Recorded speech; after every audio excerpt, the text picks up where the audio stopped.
Swayam Prabha. Digital India. Educated India.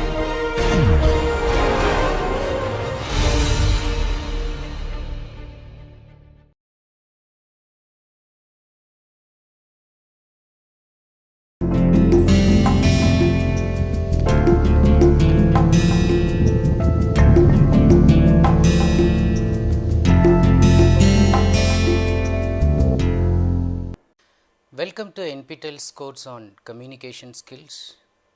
We are now on module number 10 and lecture number 3, and this module number 10 particularly focused on oral presentation, and this is the third lecture which I am giving on oral presentation.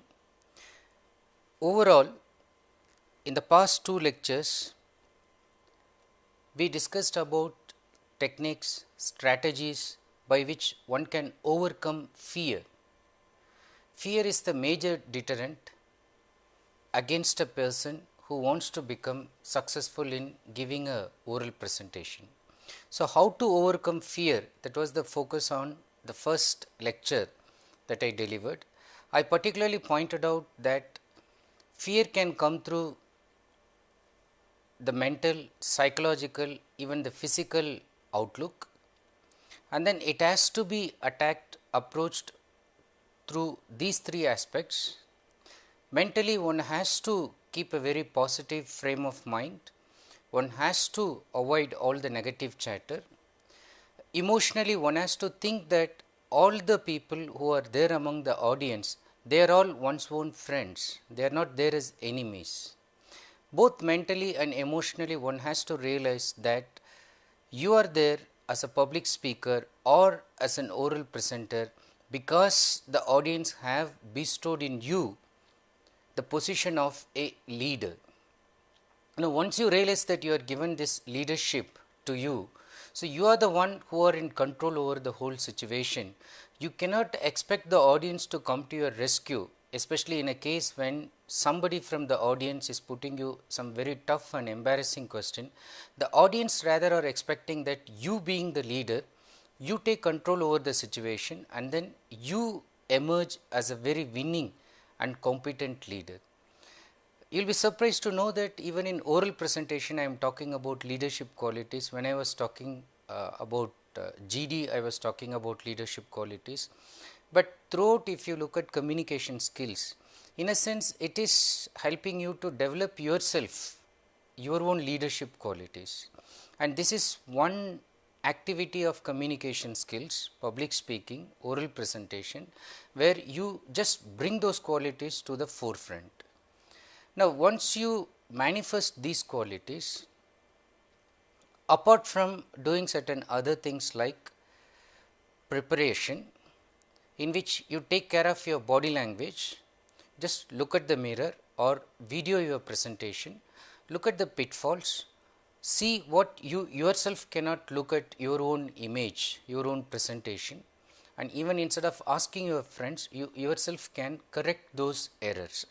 Now, apart from this preparation, there is also this subject preparation. Nobody can help you if you are not thorough with the subject.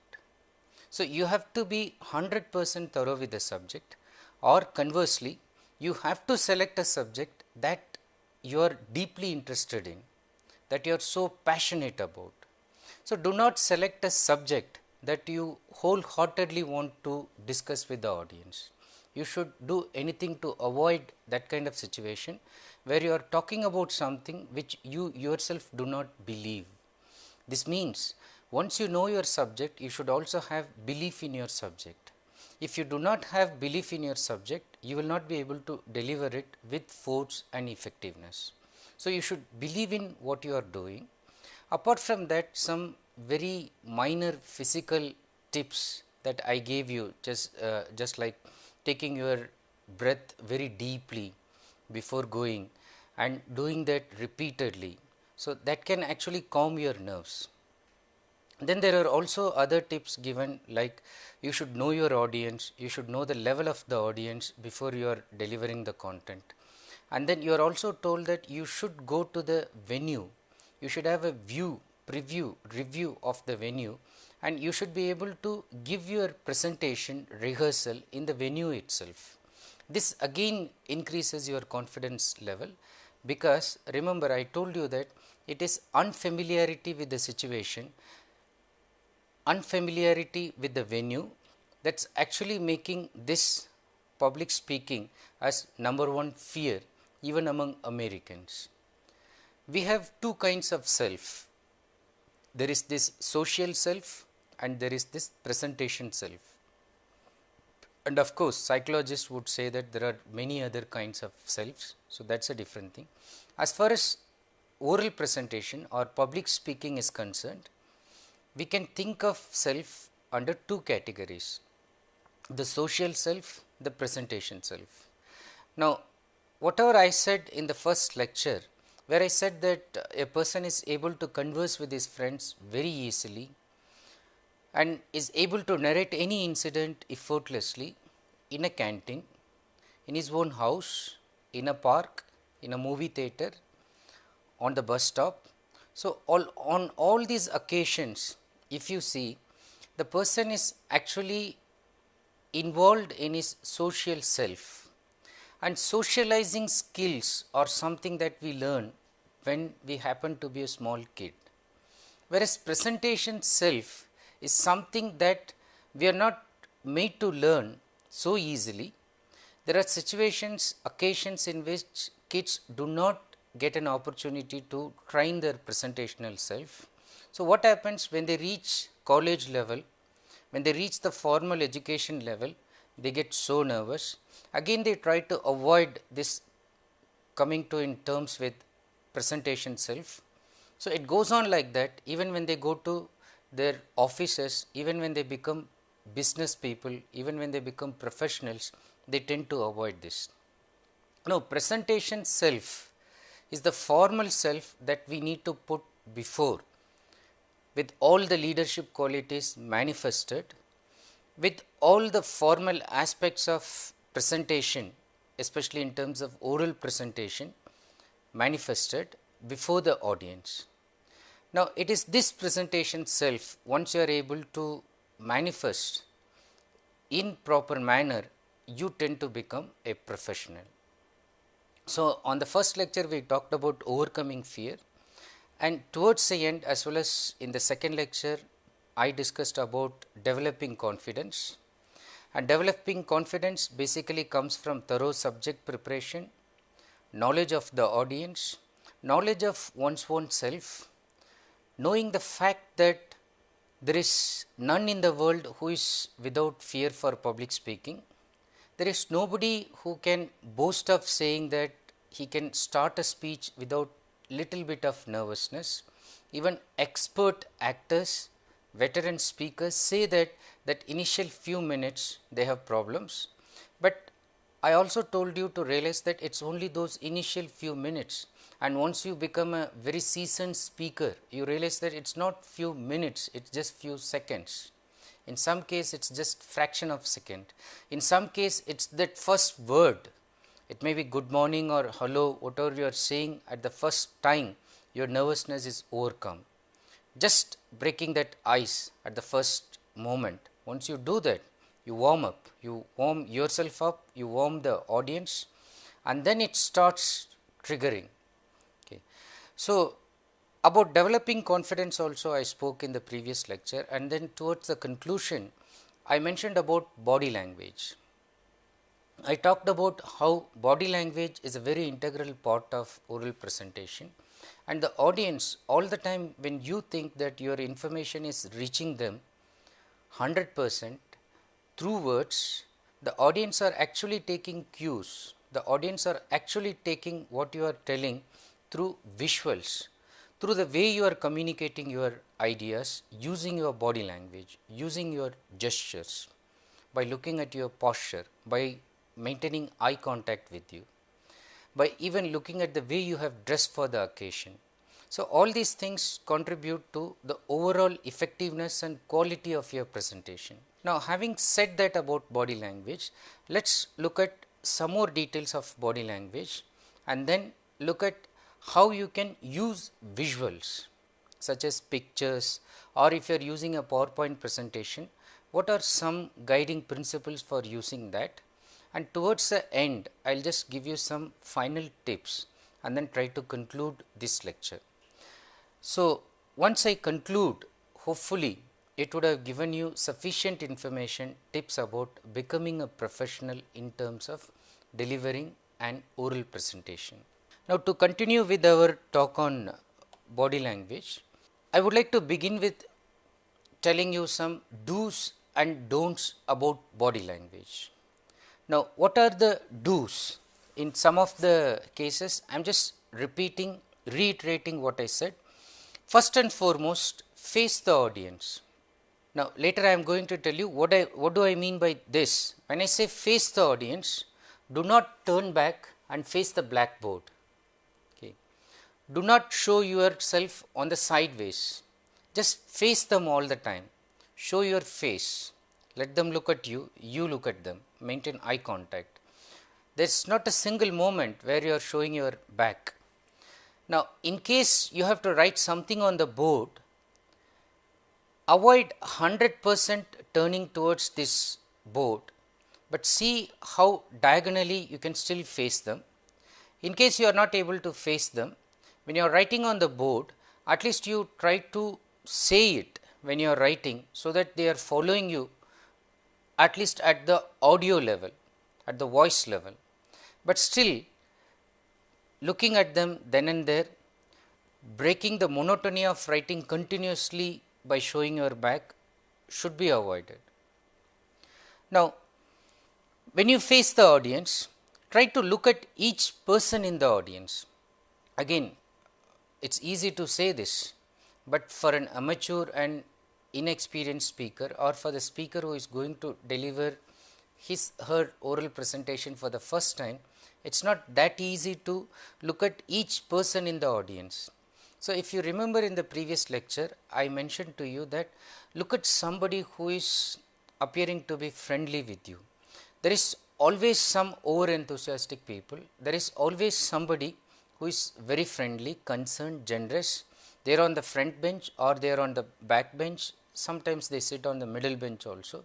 So, look at those people, focus on them who are quite friendly and supportive towards you, and then slowly you start looking at others also. Now, there are so many methods. They say that you focus first on the front ones, then on the back, and then come back to the front, as if you are making a triangle, and then make the triangle in the reverse order. So, you focus on somebody on the right side, then on the left side, and then come to the center point. Now, keep varying this. Instead of looking at each one directly, especially if it is going to become a big crowd, at least focus on some points where the whole group gets a feeling that you are looking at them. So, that focus and looking at each person as much as possible is very important to do in terms of body language. Then, people think that when you are coming to public speaking or oral presentation, people have the misconception that they are orators and then they are supposed to deliver the talk without even looking at the notes, without even having notes. So, there is this kind of misconception that if I am to be treated as a leader, if I am to be seen as a model, I should not look at my notes. Now, this is a misconception, especially when it is about oral presentation, especially when it is in formal situation. Not looking at your notes unless you have memorized it so thoroughly, but even if you have memorized it so thoroughly, just occasional glance at the notes is very important, and thinking that I will create an impression that I am a master and I can say something even without looking at the notes is not required for oral presentation. Maybe for an impromptu speech where you are asked to say something without giving prior thought, without even organizing that in your mind. So, probably you can attempt it for an extempore speech. but even that, if you ask a trained speaker, yesterday's lecture I said that Mark Twain, for instance, wanted 3 days for a 3-minute impromptu speech. So, even for that trained people, the thing that they want to do without notes, they are not going to accept it without giving them some preparation time. What they would do is, they would jot down the points mentally, they would organize it mentally, but it appears that they are doing everything off the hand. Now, glance at notes occasionally. I am making 2 points. One, do not hesitate to glance at your notes. Do not think that it is a bad thing to look at your notes before the audience, and do not think that even if you are a teacher who is presenting, do not think that students will think that I do not know anything, my mind is blank, so I have to look at the notes all the time. Do not look at the notes all the time, but look at it occasionally, then and there. There is no point to hide it. So, some people write on their fingers, they write on their palm, okay. They sometimes put small notes hidden in their hand. Okay. Now, these things could be avoided. You can even keep the notes properly, but look at the notes occasionally, because you have already mentally mapped the whole presentation and you have organized it thoroughly, and you have no fear whatsoever in thinking that you will lose the momentum, you may lose some important points. It is only when you want to conclude, when you want to recheck in between, or when you are summarizing, you give an occasional glance to check whether you have done everything correctly or missed some important point. So, use notes, but occasionally, glance at the notes, but occasionally, and overall smile. Now, when you smile, I keep telling this, that it generates not only enthusiasm in you, but also in the audience. So, that you should do.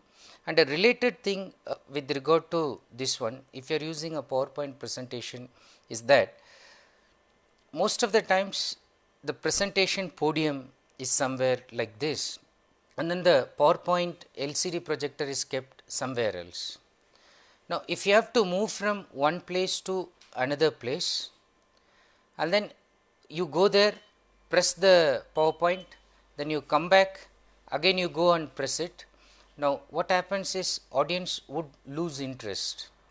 You cannot make them spellbound, because so many breaks and pauses are there, and technically they are punctuated, technically they are causing this disturbance. Now, on such occasions, what you can do is, you can ask a friend, you can ask a colleague. So, now this colleague will help you to just identify the transition point, or probably even you rehearse that with that colleague, with that friend, and when you say next, or even without saying that, when you make a slight pause, the person goes to the next slide. Now, this also controls your body language, because when you rush to change the slide, you show your back, and when you think that it is messed up, so you have already gone to the next point and the slides have not moved, and if you are the one to do that, again you are tensed, you are nervous.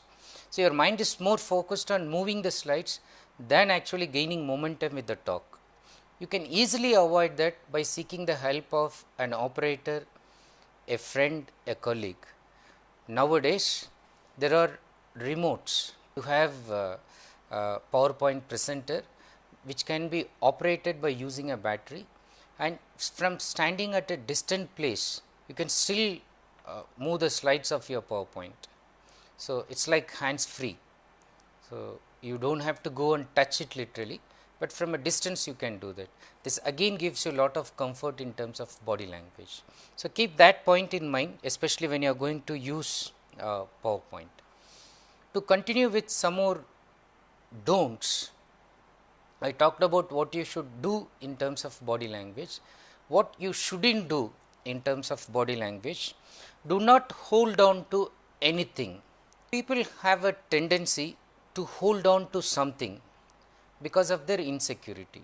Now, the best gesture as far as body language is concerned with regard to your hand is to keep it open. Open hands indicate that you are free, you are not inhibited, you are playing and you are not hiding anything, you are having very good rapport with the audience, you are not keeping any barriers. But when you close it, when you hide it, or when you hold on to something, such as let us say there is a chair and then you hold it with lot of grip.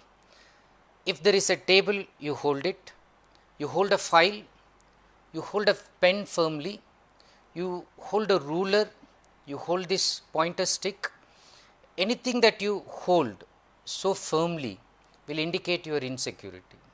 So, leave the palms open, do not hold on to anything. That creates a very negative body image. So, avoid that. Then, in the previous slide I said do not hesitate to use notes, but when I say do not hesitate, I should also caution you, do not make overuse of notes, so much so it becomes a reading session, not a presentation session. So, what happens? Some people tend to read directly from their notes, or if it is a PowerPoint that is displayed on the screen, they tend to read word by word from the screen, or they look at the notes and then from the notes again they read word by word. Now, this should be avoided. Look at me, if I just stop looking at you and then look at the screen and simply read everything, do not read directly from your notes screen, after some time you will lose interest. So, I am also trying to look at it, but I am glancing at it occasionally, and when I have to focus your attention on the PowerPoint that I have kept, then I am using a pointer and indicating to you and telling you that look at this. But other than that, if it is just to indicate to me that this is the next point that I should cover, I just glance at it, but then I do not read exactly from this unless I want to give you emphasis. So, do not read directly from your notes or from the screen, avoid that, because for the simple reason it will cause monotony among the audience. So, avoid that at all cost. Now, overall remember, you need to get the attention of the audience, you need to make them receptive, you need to keep them spellbound, as if you have cast a magic spell on them and they are just frozen and their mind and body everything is alert and they have lent their ears literally and figuratively to you. Do whatever is possible, but keep them spellbound. Now, when you look at the screen, when you start reading the notes, you are breaking the spell, and then you are giving them chance for breathing freely and then looking at each other, talking to them. So, avoid that, do not give them a chance. Then do not put hands in pockets. Now, hands I said it is open, but if you put inside the pockets, you are again using a kind of defensive gesture. Your hand movement is not seen, so you are not able to correlate your thoughts non-verbally. So, do not do that. Sometimes if you have an overcoat, people tend to put that within the coat pockets also. Whether inside the pant pockets or the coat pockets, it should be avoided. Then sometimes people tend to just turn back and then just look at the screen. So, they will just turn and then just look at the screen for a long time. So, this again should be avoided. Okay, just turning and then looking at the screen and then not doing anything, just keeping a long pause, that should be avoided. Then if you have an examiner, if there is a professor sitting there who is examining you, so you should not look at the professor or examiner only. So, this happens when students are giving presentations and then they are being examined by somebody. This can happen even when you go to your professional setup and then your boss or the funding agency is just looking at your presentation, and then there are so many people in the audience, but you tend to focus only on that particular person. And if that person happens to sit on the right side corner, you always focus your attention on that person and you are cut off from the rest of the audience. Now, looking at that professor, that examiner, that particular person should be avoided. Maintain eye contact throughout and to all the people among the audience. So, focusing on one particular person should be avoided at all cost. Now, having said so much about body language in general, let's look at some intricate aspects, the soft skills aspect, the voice quality component, which is also part of non-verbal communication. What should you do and what you shouldn't do in terms of this? Now, speak loudly and clearly, even though there may be mic that can take your voice out to the audience. There is a level of loudness you are expected to speak, which is higher than the tone in which people are speaking just below you on the audience side. Now, speak loudly, but at the same time clearly, enunciate, pronounce each and every word, don't eat out literally some of the words. Speak slowly, but with confidence. Some people have the fear that if they speak slowly, they may forget something, so they speak very fast. Speaking very fast, instead of indicating confidence, it actually indicates insecurity. So, speak slowly, but speak with confidence. Emphasize important points. So, if you have a highlighter, you can use the highlighter. If you have a PowerPoint, you can use this highlighter to show those points. But if you can do that by speaking louder or by lowering your volume, so people will be able to understand. Now, the next point is a very important point. So, emphasize important points either by slowing down and or speaking louder.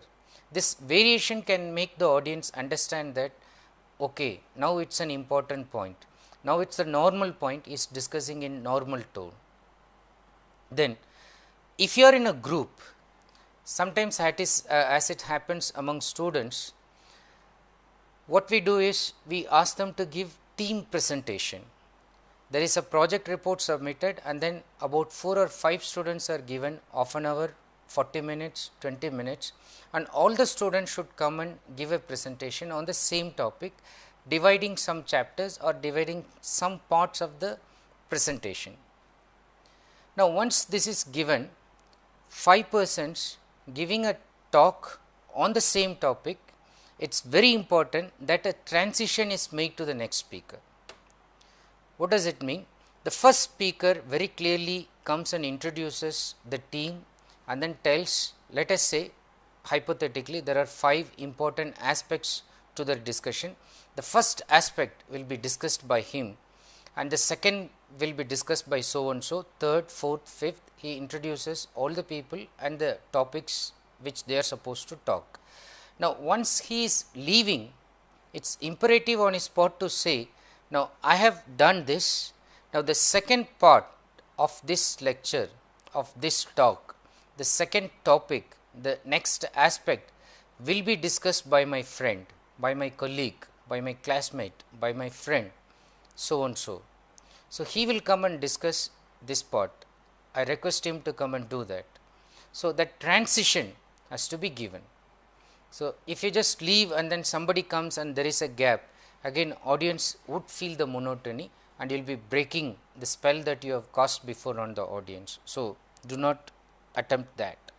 What you shouldn't do at all in terms of your voice quality, you should not race through your speech as if you are sitting on a super fast train. You should not assume that you have to race it through, you have to run very fast and finish. So, it is not a race. Overall and repeatedly I will be telling you that it is overall about communicating your message effectively to the audience. By racing, what you will do is you will be finishing something within time, but given that time, whether the audience was able to understand what you tried to cover within that time will still remain a question. Many would not have understood what you are about to convey if you are just racing through your talk. Do not read directly from notes screen, which I explained before, and do not talk too fast and do not talk deliberately slow. Now, there are people who come to the presentation with less preparation or almost no preparation.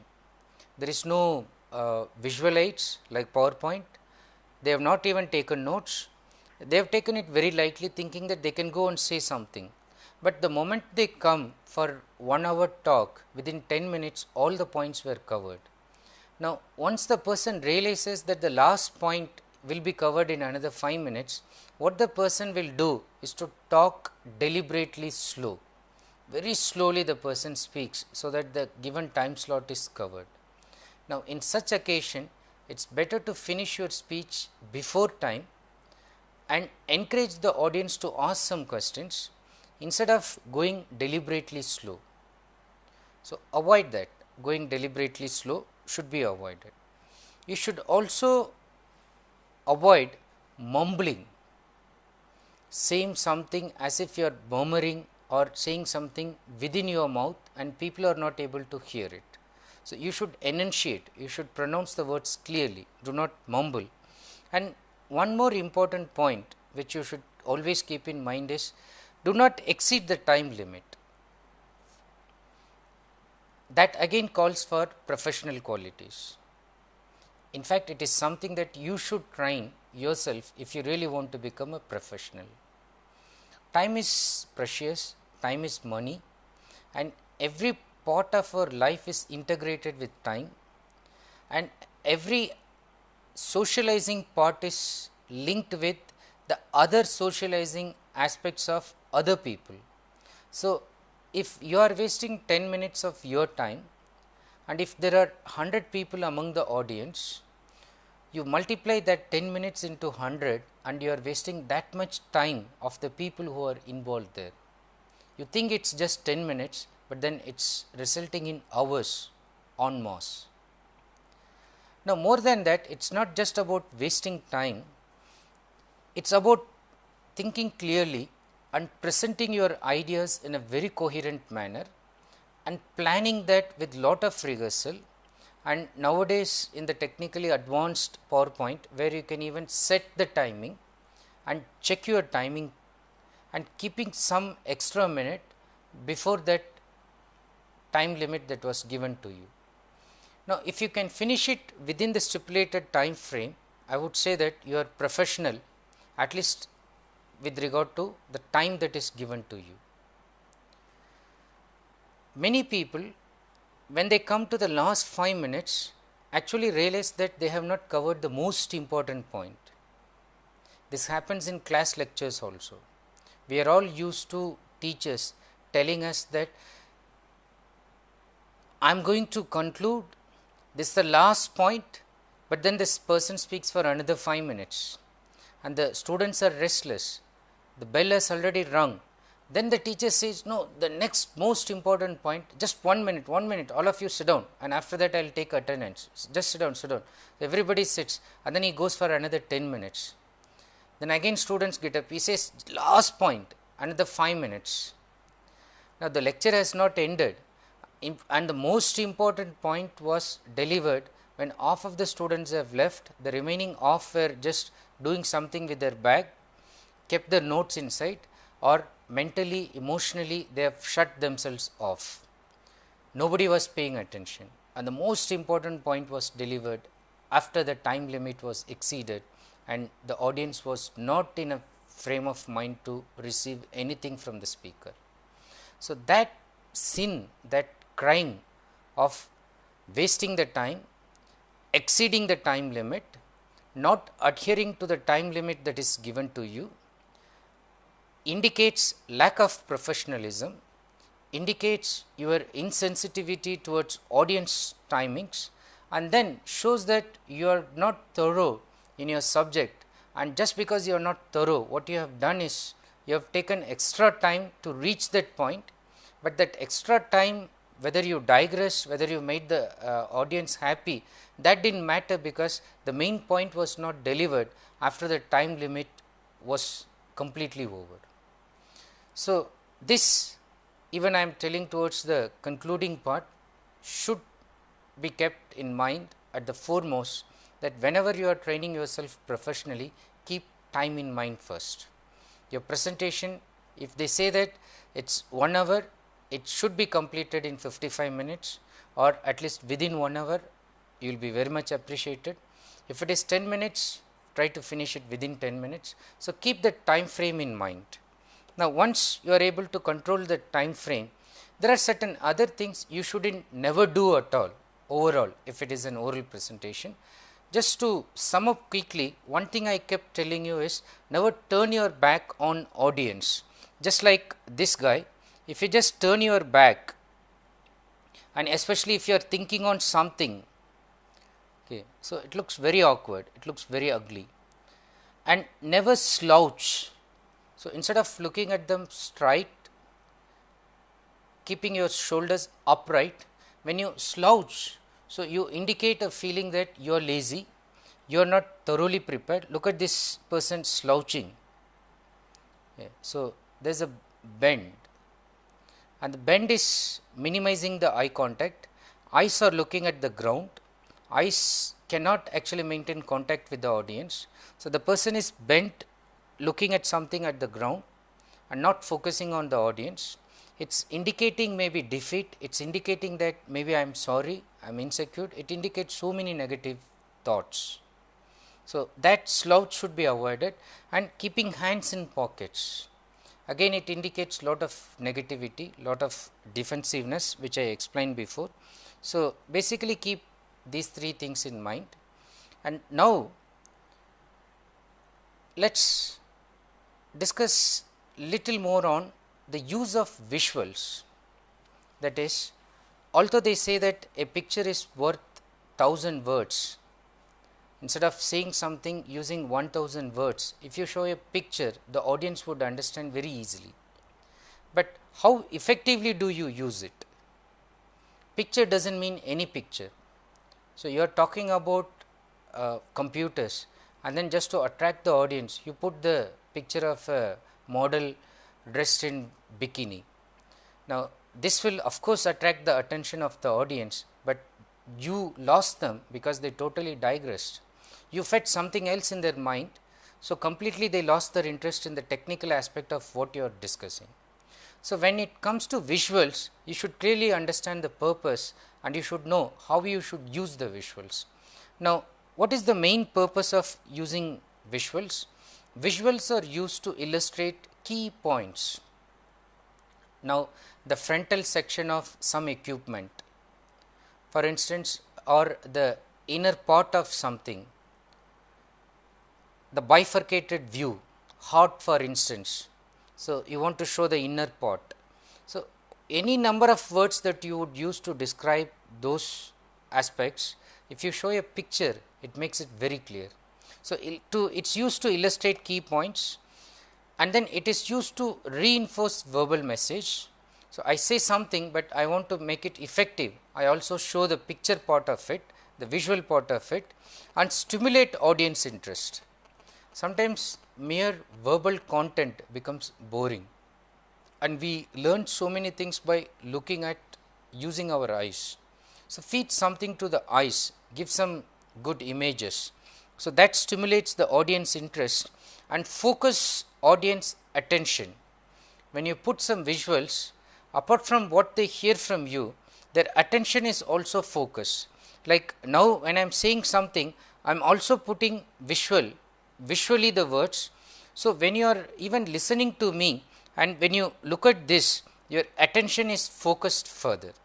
So, this is the main purpose of visuals: illustrating key points, reinforcing verbal message, stimulating audience interest, focusing audience attention.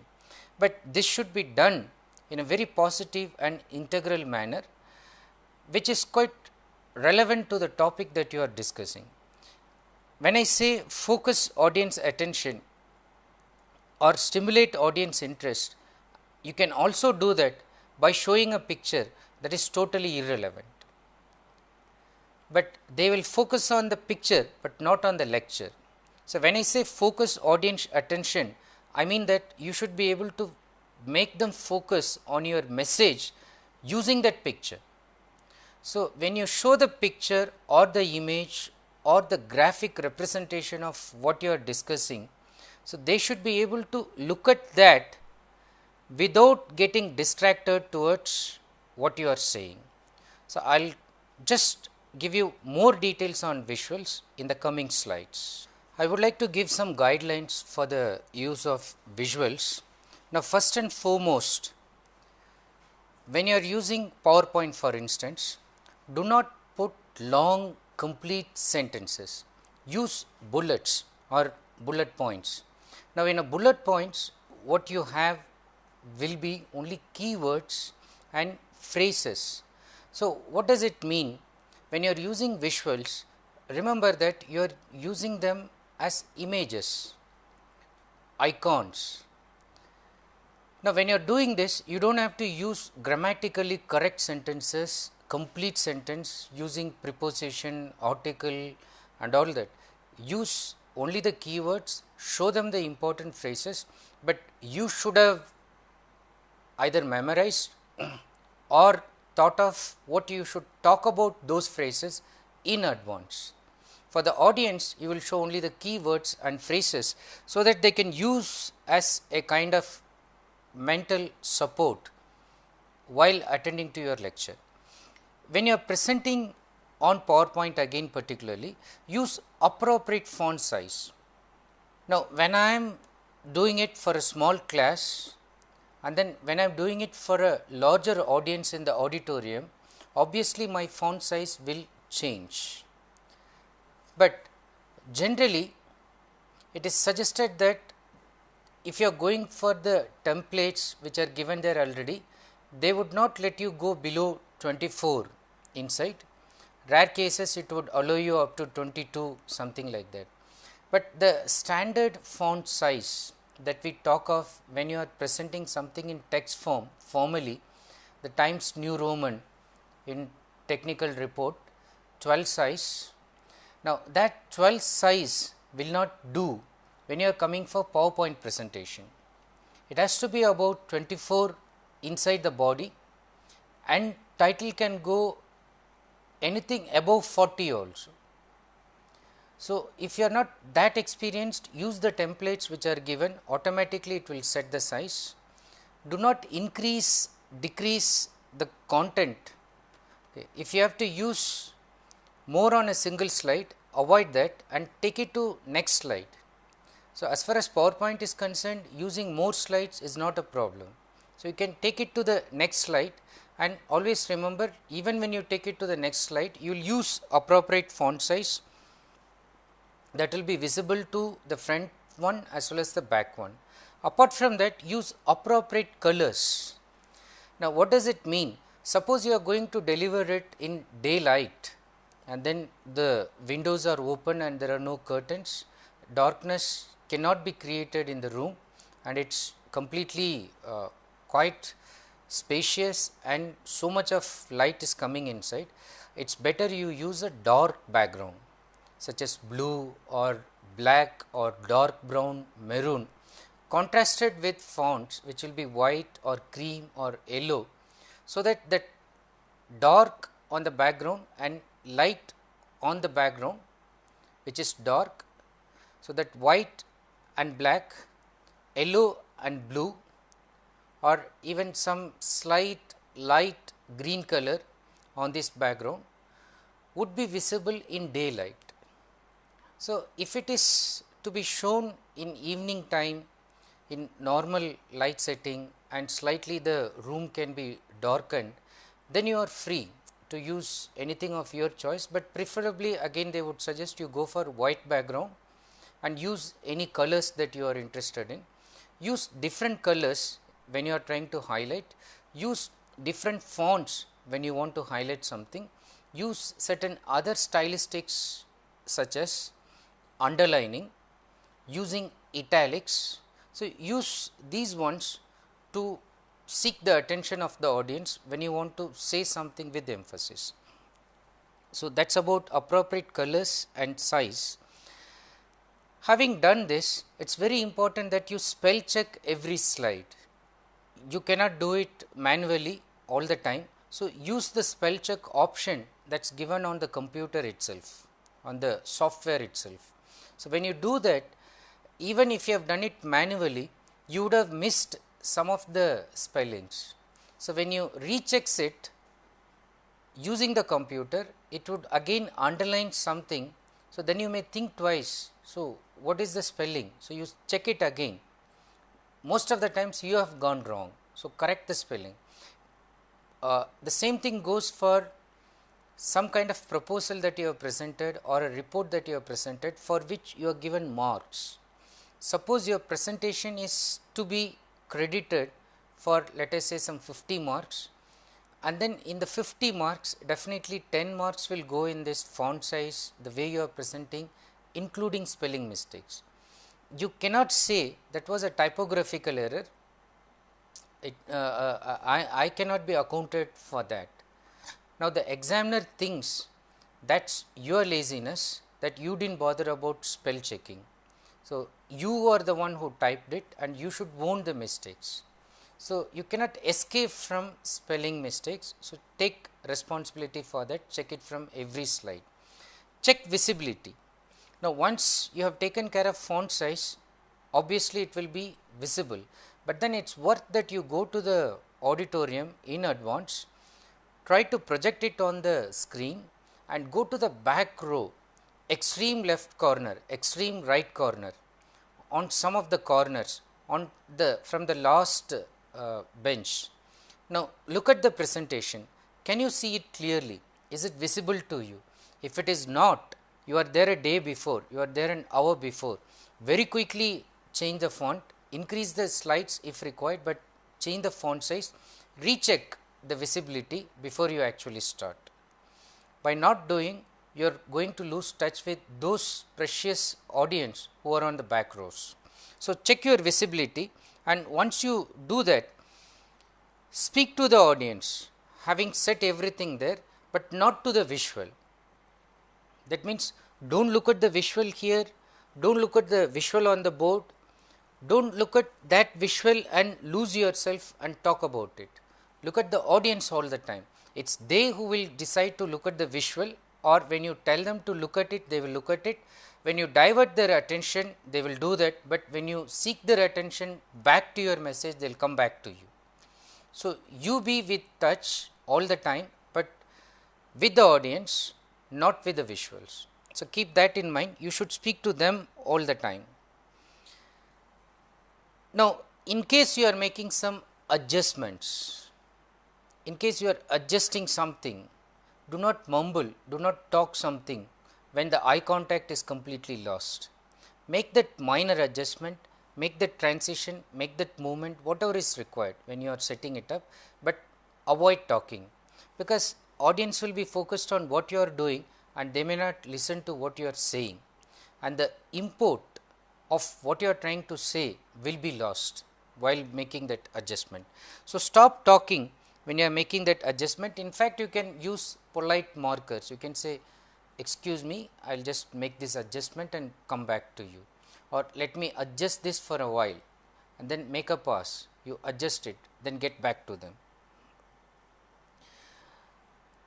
Now, if you are using a picture, if you are using a chart, if you are hanging it on the blackboard, or if you are showing something on the screen, or if you are using an overhead projector and displaying some picture. Now, once that point is completed, do not leave it for long time, just take the picture out. You finish the point, the picture was used as an integral support to demonstrate, illustrate your point, that is all. Take the picture. The audience need not look at it more than once you have finished your point, conveying your message. So, do not leave that on the slide for a longer time. So, just remove it once you have done it, and then you should have decided how to advance the slides even before coming to the audience in your rehearsal. As I said before, nowadays PowerPoint gives you timing also. So, if it is a time bound discussion, even you plan timing for each slide and put content accordingly, and even the way you want to show it. Do you want to make the letters appear one by one on mouse click? Do you want the whole slide to display everything? Do you want the picture to come only when you click the mouse? Do you want the animation to enter after 3 seconds, after 1 minute, 2 minutes. So, decide all these things, how it should appear, and then be ready before the audience. Now, supporting materials. So, other than just PowerPoint, the pictures that you are using, the images that you are showing, ensure the day before or on the day whether they are visible in the back row, whether they are relevant to your presentation. As I said, most of the times when you look at car advertisements, for instance, you will find very skimpily dressed models sitting on the car. What is the relevance to those good looking models on the car? So, no relevance at all. Should you do that kind of thing in your presentation? Remember, you are not advertising something, you are there to convince them.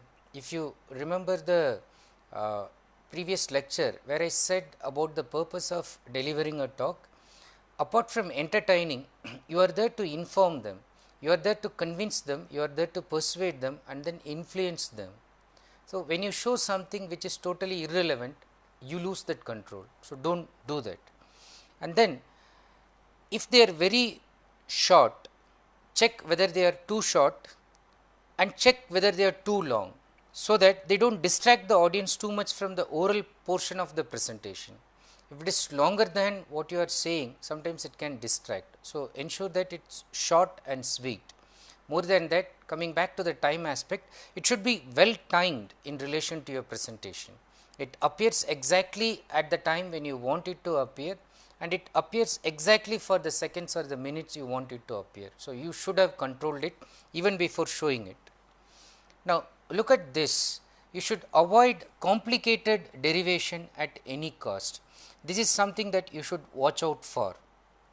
Even I think for a maths professor or a physics or a chemistry or a science or an engineering professor, at a quick glance when you are showing it as a display on the screen, I do not think it is that easy to understand. Now, what you can do is, you should avoid this kind of complicated derivation and show the whole thing in terms of pie chart, bar chart, use some other form of representation, and at all cost avoid complicated derivation. Now, in case you still have to show this, because this is very important and integral to your presentation, then divide that into parts. Inject lot of verbal content, your words in between, and break the monotony of making it appear as a junk of equations and derivations. So, that you should avoid complicated derivation. And then overall, how would you organize? Are there some organizing strategies? I hinted at that in the first lecture on this, but then just as a recapitulation and then quick riveting to your attention, remember that you can use chronological order. So, chronology amounts to the historiographic representation. Somebody was born, then he grew up, then he got a job, he got married, he got children, then he died, then he was buried. So, the chronological order. So, you can have that. The problem, cause, solution. So, there was so much of population. So, the government introduced some population control methods. So, today you are talking about one of the population control methods which is proving to be harmful in one particular area. So, what will be the solution to that? That is your main contention argument. You can also talk about pros and cons, for and against, advantages and disadvantages, advantages of internet, disadvantages of internet, use of computer in education, using that as a technology enhanced medium to communicate lessons, advantages, disadvantages, pros, cons. You can also organize your thoughts in that manner. You can also use the simple sequential form. You can say my lecture contains 10 points. Firstly, I am talking about this. Secondly, thirdly, fourthly, fifthly, eighthly, ninthly, finally, to conclude. So, you can also follow that sequential order, so that it becomes very clear for the audience to follow and they know when you are going to conclude it. That is very important, so that they do not become impatient. And towards the conclusion, now I just want you to recapitulate certain things and then remember certain things, so that you do not commit these mistakes. Now, there are certain things you should watch out for. One, standing in a position where you obscure the screen. Look at the speaker here. If this is the projector, the speaker is just standing before the projector, so that the shadow of the speaker is here. Now, this is just a picture that I have put, assuming that there are some lecture points displayed on the screen, and if the shadow is covering this, this does not give a good look. So, this should be avoided. Getting lost in digressions, you show a picture, you tell a story and then you are completely lost, that should be avoided. Moving about too much.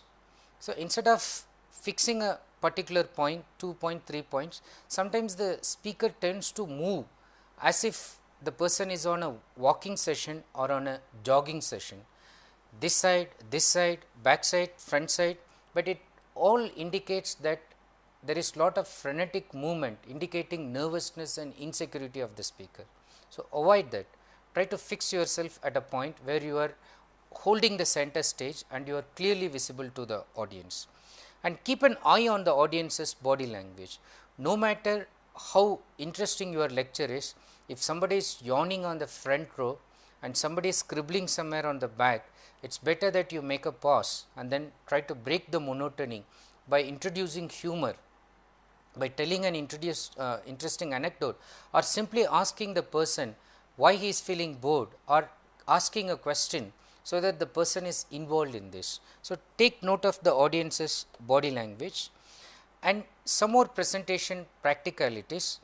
In case it is a PowerPoint, you should email the files in advance to the organizers who are going to give the presentation there in the venue, and always keep a hard copy of this just in case there is power failure. Always keep transparencies just in case there is virus in the computer, there is virus in your pen drive. Always bring a soft copy on disk pen drive just in case the one that you sent before is not working. So, you have another one in spare with all the fonts and media included. What does it mean? You have a different version on your computer, those people have another version.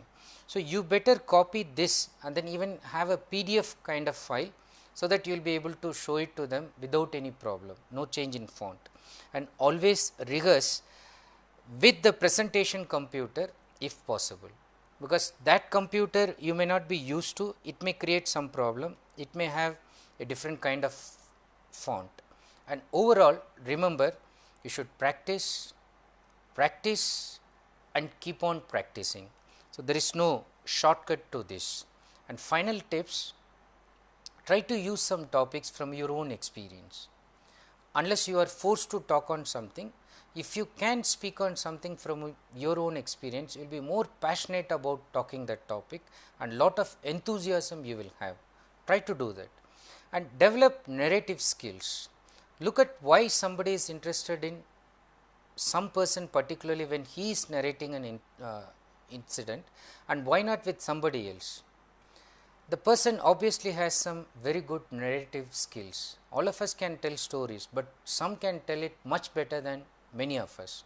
Now, observe those aspects and then you try to imbibe and inculcate in your talk. Never speak without a purpose. If you are not clear about why you are going to give a talk, if you are not clear about the influence that you are likely to have on the audience, do not give that talk. Support your argument with interesting examples, personal anecdotes and funny facts.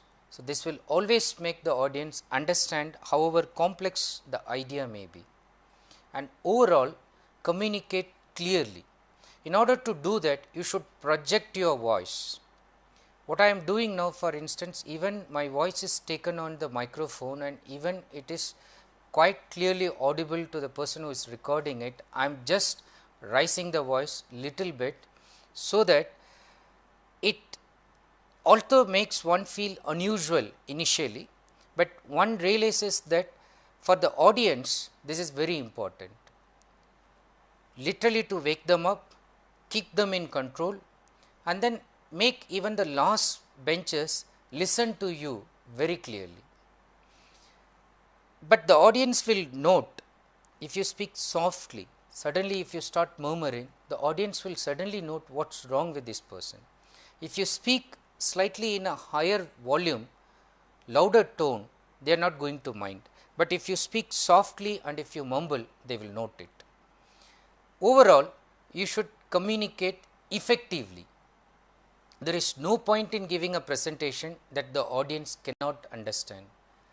Months spent on preparation, days spent on preparation, rehearsals were taken, lot of attractive visuals were shown, but the audience didn't understand anything. There is no point in such an oral presentation or public speaking. So, communicate effectively and focus on the message and try to communicate it clearly. Finally, when you are doing all these things, learn to enjoy yourself. It is a unique experience in itself.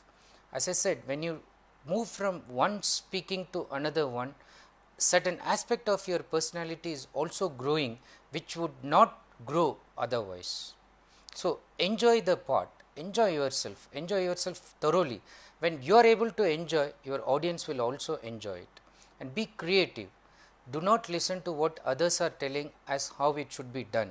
Although I have used 3 lectures, these will be giving you some very important tips, but if you think, no, I should do something differently, please go ahead, do it, because that will set you apart and that will help you to develop your own style, which is very important in communication, developing your own style. Once you do this, you will have your own fans following you, looking forward to your talk and waiting for you to deliver your lecture, and come what may, they are there always to applaud you and give you that standing ovation. Now, very quickly some reference, although there are plenty of books available on the market, some quick references to some of the books which will be useful if you want to refer further.